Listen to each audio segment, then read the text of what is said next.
I'm Denise, mother, wife, and serial entrepreneur with my hands in a bunch of different pots. If it's one thing I learned about business, it's that you don't win without war. There's always going to be struggle, and only the innovative survive.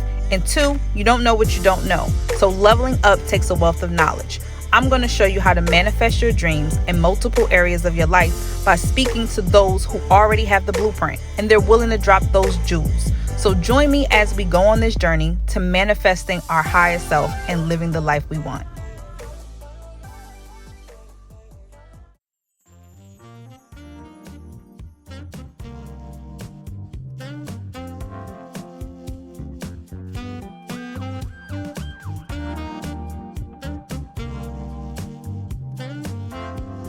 Hi, Nicole. Hi. Thank you so much for meeting me today, for having me at your business. Thank you for coming. I'm so happy to have you here. Thank you. I'm so excited to talk to you because, like I mentioned to you when I first got here, I do not know any African American jewelers out there that I've ever met. So I'm excited to see your business and everything. So you own the Philadelphia Diamond Company. Yes. Philadelphia Diamond Company. You own that with your husband, Kenyatta, right? Yes, yes. Okay. So tell me about that. Tell me about your business and how you guys got started with it. Sure. Our journey is interesting one because my husband's actually a second generation jeweler. His parents owned a jewelry store, a small mom and pop jewelry store, and he decided to get into the business pretty much at an early age. He decided this is what he wanted to do, and so he furthered his education with a lot of technical schools, so jewelry and watchmaking schools. And then he went on to Gemological Institute of America, or GIA. And a lot of people heard of GIA because they set the standards for diamonds. And then we met and got married, and my background was marketing. And so I was a marketer, but I also was a creative and liked to design jewelry.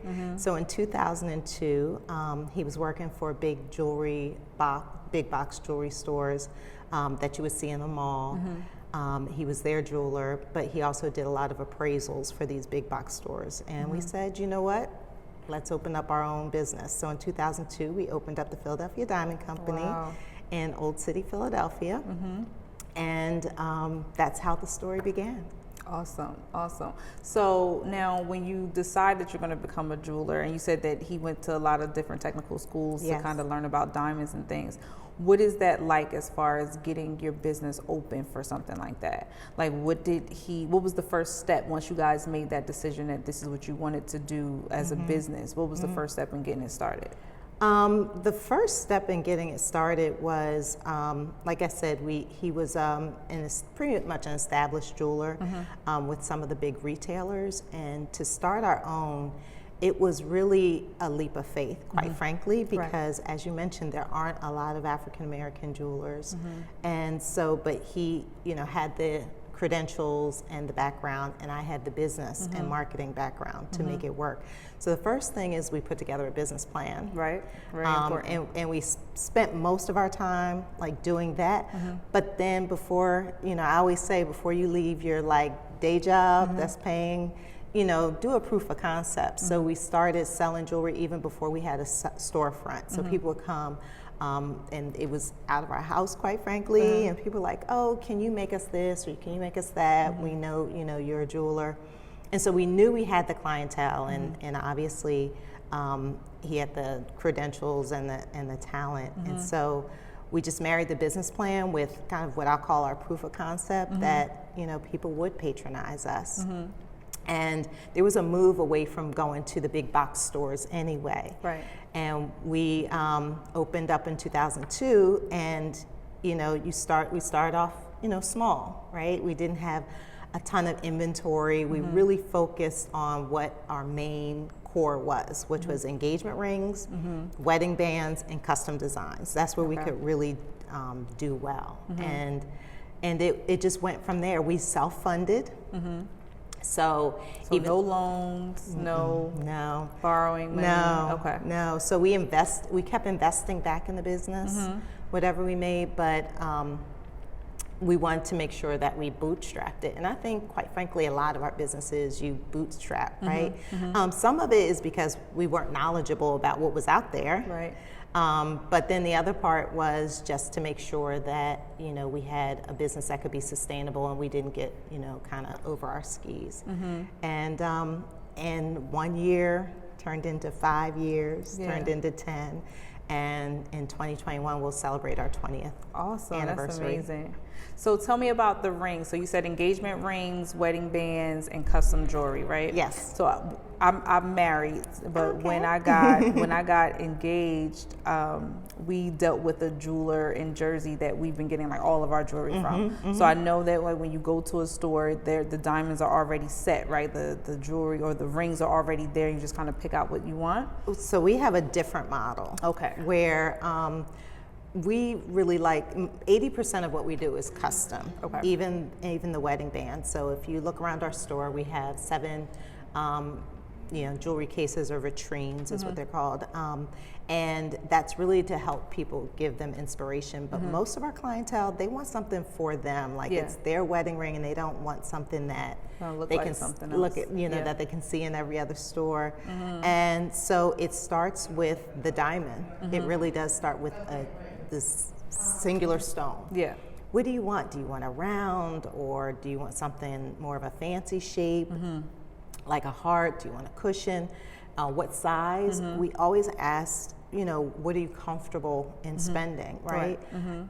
We don't believe you have to spend the 2-month per salary. Like that's silly. What are you comfortable in spending? And we build it around that. And when people see the type of customization that you can add, and we can do a custom ring within a week.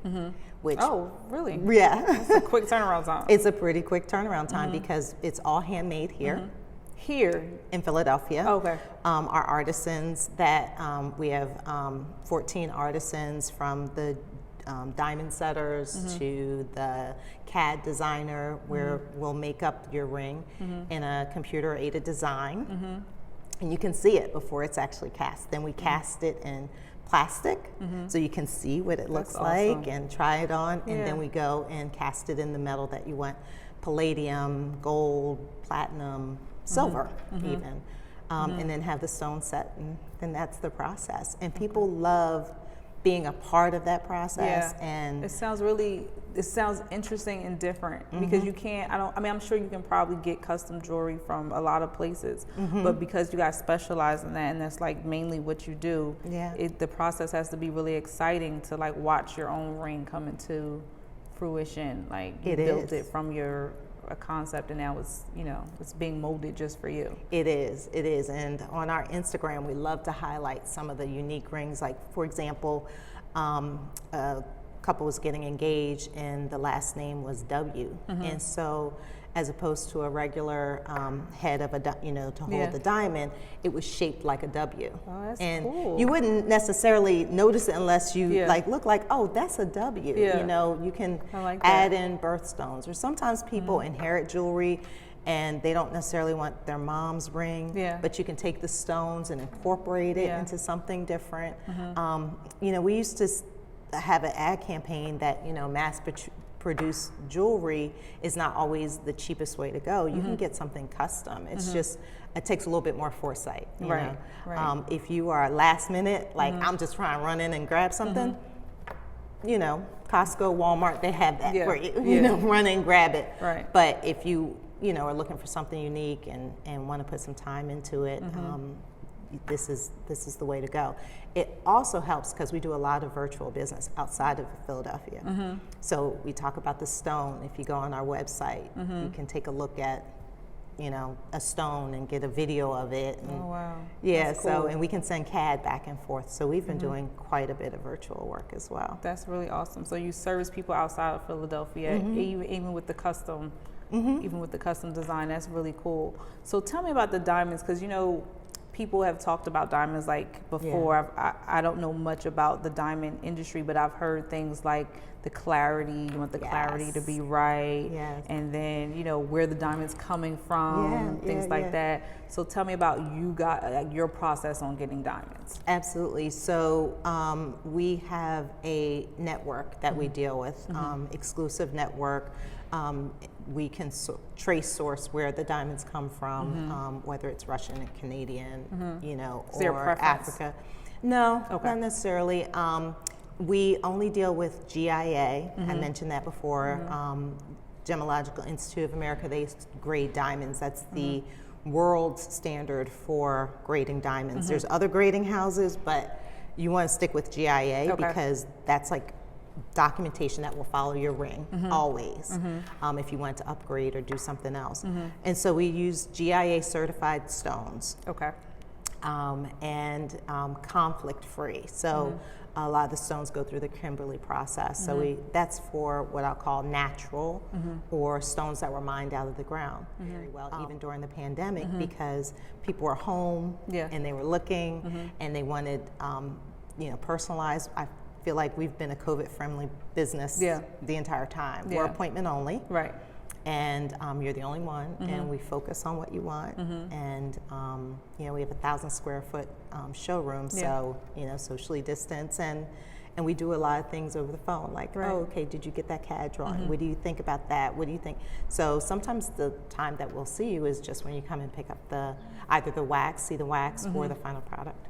Okay. And now, speaking of COVID, we're in a pandemic right now. Yes. I speak to a lot of business owners, and I always ask them how have they been able to sustain themselves during the pandemic. What has your business been like during this time? Was it slow? Was it busy? Yeah. So was it hard? It's hard to believe we're still in the pandemic when it first hit. Yeah. In the city of Philadelphia, like every major city, non-essential businesses, shut down. Yeah. And from my business background and what I would say to any business is that, that rainy day fund is real, because it will come. Yeah. Like we also were in business during 2007 and 2008 as well. And I feel like we learned a lot during 2007 and 2008 during that major recession. And so when this happened, we were prepared because we're very, we run our books, like we're very aware of our numbers in terms of cash flow and what it costs to operate, having, a rainy day fund. So we were like well positioned to kind of weather. And so we were just completely closed in March. But we also had a big digital presence. And so as I mentioned, if you go on our website, you can build a ring. There's a tool where you can say, oh, I like this diamond and what would it look like in this ring? And you can see it and virtually it turns around. And so, we kind of stood out, even though we're a smaller jewelry store, we kind of stood out in the virtual world because there were so many tools. And probably around March, April, we started getting calls from other parts of the country. And we were, we could talk. And, when the supply chain started opening in terms of, our artisans coming back and the diamond supplies coming back, we were able to design jewelry for people. So we found that we did really, really well. And also, I think because people are locked up and maybe locked up together, and people are like, okay, now's the time to get engaged. The jewelry industry actually did really well. Like the bridal part of the jewelry industry did so well because people were moving on to, getting engaged and during times of, unease and stress, people tend to want a couple. Like they're divorcing or they're getting together. Right. Like that's what's happening. One or the other. One or the other. So that really helped us well. That's great. So now I know that you mentioned that your degree was in marketing, right? Yes. Or you have a marketing background. How have you guys been marketing your business? Because I know that you're a smaller jewelry company, and now you have to compete with like the K Jewelers or the Zales or those really huge diamond companies or jewelry businesses. How do you guys market to make sure that you are sustaining your clients? Like how are you getting your business? So The way we get our business, quite frankly, is through word. 80% of our business was through word of mouth. And then during the pandemic, you know, and as we started doing things virtually, Google, like, we just popped up number one in Google. And then with the national conversation about just race and Black businesses and the state of Black businesses, a lot of websites popped up, and so then we were on a lot of those websites, and that helped us Google as well. Like, you know, people would just search engagement rings. We're usually in the top 3. Okay. That's really cool. And that's where the search usually starts. If somebody wants custom jewelry, it usually starts on the internet in the search. And so we put a lot of emphasis on Google. We have a lot of 5-star reviews, and so that started driving business. And so now our business went from 80% word of mouth to probably about 30% word of mouth, and the rest people are finding us organically. We have a social media presence, and so we do market that way as well. And then we're very active in the community. So there were so many virtual silent auctions, and whenever anybody asks, we're usually there to support our community here. And so that's how people will see us as well. And, you know, like I said earlier, this has been a faith walk. And so, you know, that's a big part of who we are in terms of just, we know that this is the path that the Lord will have us on, and we're not, you know, we're not afraid. And so we've just been really blessed with the business. We go to a very large church in Philadelphia, one of the largest in Pennsylvania, and so we've gotten a ton of support from them. So that's how we've marketed. We were fortunate enough to get TV advertising through Comcast, through one of the grants that they had. So we'll see how that works out. It starts next month. Awesome. So now you mentioned that you go to a large church, and so you were able to get a lot of referrals from that, which is amazing. Can you tell me, and you said mainly that this was like a faith walk. Have you guys ever felt like you didn't want to do it anymore? Was it ever a time where you felt like the jewelry business wasn't moving for you, or it seemed like maybe this isn't the right thing? You know, in 2007 and 2008, like, that was a major, like, recession. And where people pulled back the most was luxury goods. And, you know, 401ks were tanking, and the real estate market was imploding. It was not a good time. And so at that point, we were like, maybe it would be better if, you know, I worked in corporate America. I did not work in the business. So I had my corporate job, and we were debating whether or not it would just be better for my husband to go back to the big box retailers. And, you know, we just kept at it. What we did do, as I mentioned, that we learned, is that we reduced our expenses. Like, we had a lot of inventory. We had higher rent, a really high rent. You know, a lot of our just business expenses were really high, and we slashed like everything, like down to like what is needed. And because of that, we were able to weather that storm, and we didn't do that, you know, and that was really a blessing, because now we can, you know, we learned and we were prepared, and we actually thrived. We had our best year ever in 2020. Wow. In the pandemic. In the pandemic. That's and we're cool. growing into 2021 on top of 2020. So much, because we want people to be educated before they come. I don't want to be the first person to tell you how much a diamond costs. I want you to come in as educated as possible. That's why some people say, well, I'm just looking, you know, for diamonds. We're like, oh, start at our website, and you can see every diamond we have. Through our network, it's about 100,000 diamonds on our website that you can search, and you can put in the color, the cut, the clarity, the size. It'll spit out the price, you know, and you can inquire about that, and we can do it virtually, or you can come in to actually see the diamond, whatever works. Okay. And is it cool? Is it a good thing? I'm assuming that because you guys are custom, so everything is kind of made to order, or after it's ordered, that you kind of keep your costs down as far as that's concerned, because you don't have to have, like you said, this huge inventory. Right. You just have like the things for people to build their inspiration off of. Exactly. But when they actually are ready to get that ring, that's a custom order, and you guys form it after that. Yeah, you got it. So now, for the people who, like you said, you have a jeweler and you get your jewelry from him. So once somebody's a client of ours, then they may call and say, hey, I want some gold hoops, or I want diamond studs, or and those things aren't custom. You don't need a custom diamond stud per se. But that's then how we maintain the relationship with our clients. We're actually, like I said, 22 years. So we're now on some of our clients' children. Oh wow! And that's got to be like a chill type of experience. It is. It's amazing. It actually is. So wow. So I know that you have some things, like some different boxes with some of your jewelry. I'd love to see what you have here. Awesome. And is there anything else that you would want to share as far as like your business? Because so let's say a child or somebody coming up and they decide they want to be a jeweler. Sure. And I know that just from listening to you, they have to do some school work, of course. They have to do a couple trades to get familiar with the diamond and the clarity and the metals and all that stuff. But what else might you suggest to them if they wanted to get into the jewelry business, since there's not a lot of us there? It's not.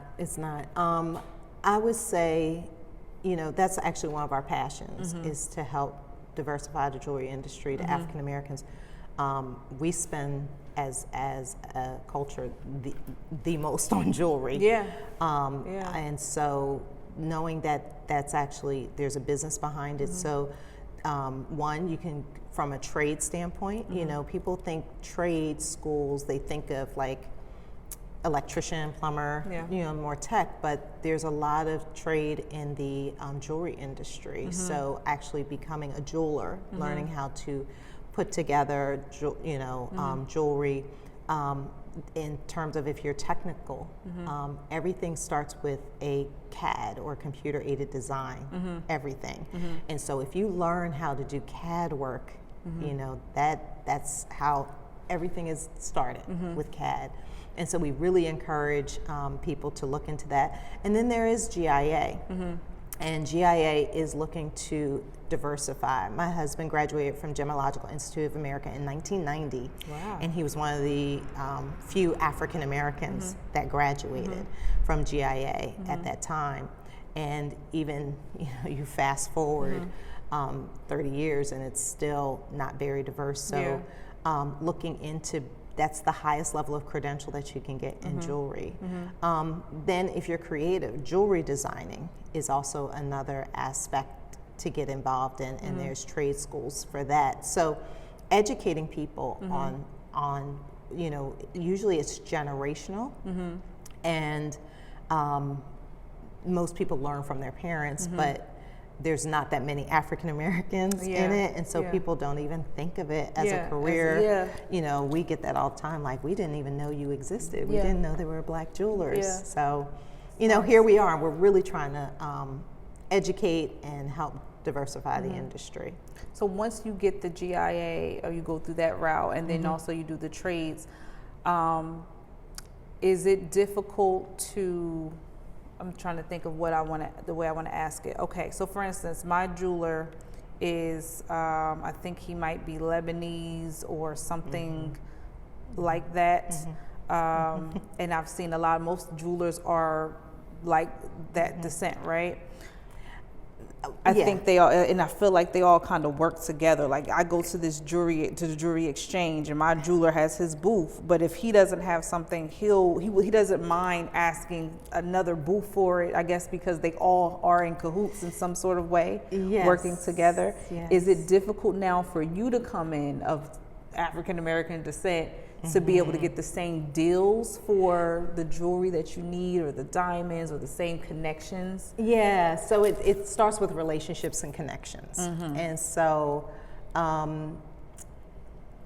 because my husband's been in the industry for so long. Yeah. He has those connections and those artisans, and he is the highest, he has the highest level of credentials, so he actually knows more than all of them. Gotcha. Right? Gotcha. And so, because he's been in it for so long, but if you try to break in, you're right, it can be very, very difficult in terms of establishing relationships and credits, and that's why it's important that we help one another. We are always open to talking to people who want to learn about the jewelry industry, to tell them and to connect them in. We've done that a lot. There's a lot of people who have jewelry lines now that we've helped them get started because it's very relationship driven. But sometimes people think, oh, well, I'll go to that jeweler because they're from that ethnic background and I'm getting a better deal. No, it's usually not the case. But it's just a mindset, and it's not just, it's with us as well, just with our own people and how we interact with each other. Yep, that's true. That's true. So I'm so excited to have spoken to you. Thank Nicole. you. I appreciate you coming. I appreciate you letting me be here. And so now I want to just see what you have. Give me some ideas of what you mean when you say like you have different bands and then they choose from that and stuff like that. So let's look at the cases and stuff. Okay, sounds good. Okay, good. So with bracelets, it's cool to do the laboratory grown. It's really cool to do with whatever you're comfortable with, right? Gotcha. I'm just giving you an example of, how beautiful and how brilliant this bracelet is, and it gives you an example. But this is also why you want to be careful of where you buy your jewelry, because they are so close that you don't want to buy a laboratory diamond and it's not disclosed to you, right? Because then you'd be paying too much, and it would be fraud. You don't want that. Can you give me an idea of like how much is this bracelet compared to if it wasn't laboratory grown? What would it be? So usually the bracelet, the lab grown diamonds, is anywhere 30% less, 30 to 40% less than a regular. It's a big jump. It is. Yeah. It is, because there's a recipe and they figured out how to make diamonds in the lab now. Wow. Yeah. So now you can see what I'm saying, that people want a bigger look, but it needs to be disclosed, and it, being that we are graduate gemologists here, we're really into disclosure and making sure that people get what they buy, right? And that they're not being in any kind of way misled. Okay, so this is an example of a GIA certificate, that we give with most of our diamonds. So when you buy diamonds, it's important that you have the right paperwork that follows it. Okay. So that if ever you want to trade or upgrade, this is important. Okay. That's good to know. Yeah, so this is a line of jewelry that we designed. And it's called the Queen Cut, because you're familiar with the Princess Cut, which is a square diamond. But a lot of the weight in the Princess Cut is in the bottom, so it makes the stone look smaller. And so we worked with our diamond cutters to ask for, a longer shaped, where it's flatter and it has a bigger appearance, and it has more fire, if you will. And so this is called the Queen Cut. We're the only ones. We have a trademark on it. And then the detail is great. The detail that you can see. And this has been very, very popular. Little tidbits. So much good information about jewelry. Thank you. You're welcome. You're welcome.